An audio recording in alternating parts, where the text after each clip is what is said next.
You're now tuned into the latest news about celebrities. Celebrity trending now.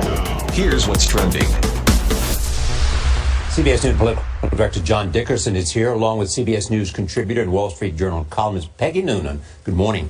Morning, Charlie. Morning. So here's the question. What's happening behind the scenes within the Republican Party as they try to stop Donald Trump? There's a lot of panic. I mean, in conversations yesterday with Republican veterans from campaigns and staffers on the Hill, they're terrified about what it would be like to have Donald Trump as the party nominee. They would wake up every morning, and members who are in their own races would be asked, do you agree with Donald Trump says? Do you stand behind this? And what changed it, they were already pretty darn worried. What changed it was Donald Trump's inability to come up with an answer for when he was asked about the KKK and white supremacists. And not just what he didn't say, but what he did. What lawmakers are noticing in his answer was an almost excessive political correctness. When asked about white supremacists, he didn't seem to want to offend anybody and suggest anybody was being a bigot.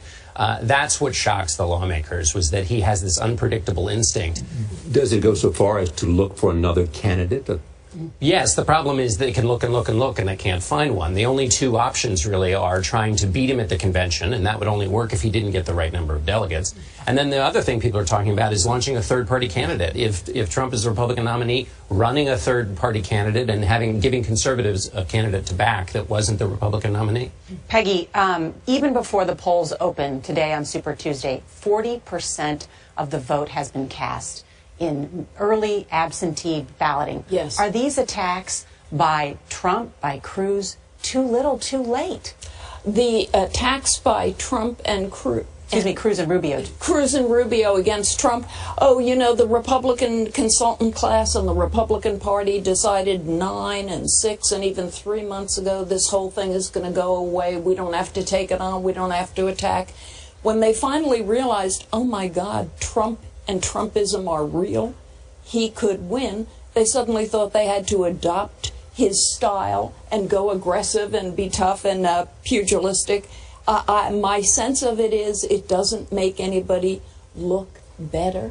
I always thought Rubio and Cruz ought to be going at Trump, having a conversation about policy as opposed to insulting each other. So I'm all for consultants beating themselves up, but I'm not even sure that if they'd moved earlier it would have worked. The party is clearly in chaos, but could Trump realistically bring down the GOP? He could break it.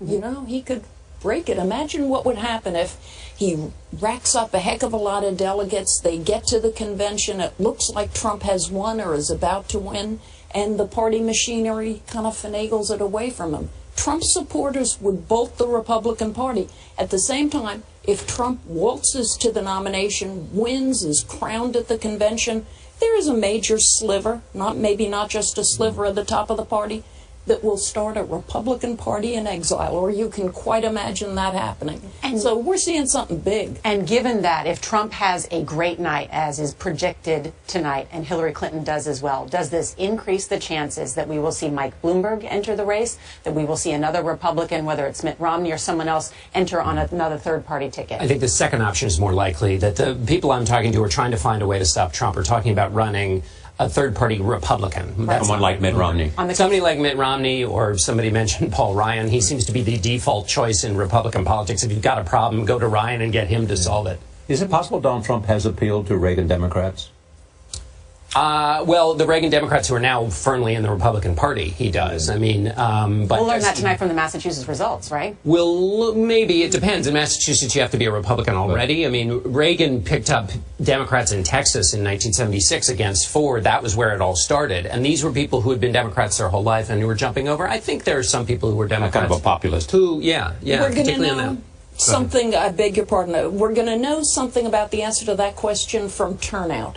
Turnout tonight is expected to be huge on the Republican side. Is that disaffected Republicans who hadn't been voting in a few cycles coming back? No. Or is it, in some places, independents and Democrats who are joining in? And are they actually, generations past, we are talking about the grandchildren of the Reagan Democrats. You know? Thank you, Peggy. It's all Thank something new. Thank you.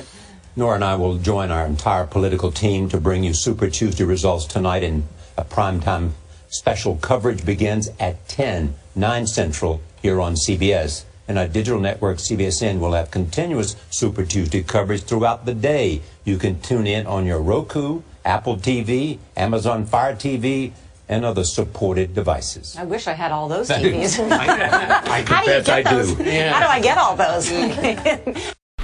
Thank you for listening to Celebrity Trending Now. Help us spread the news. By subscribing, you will receive notice about our latest videos and trending news.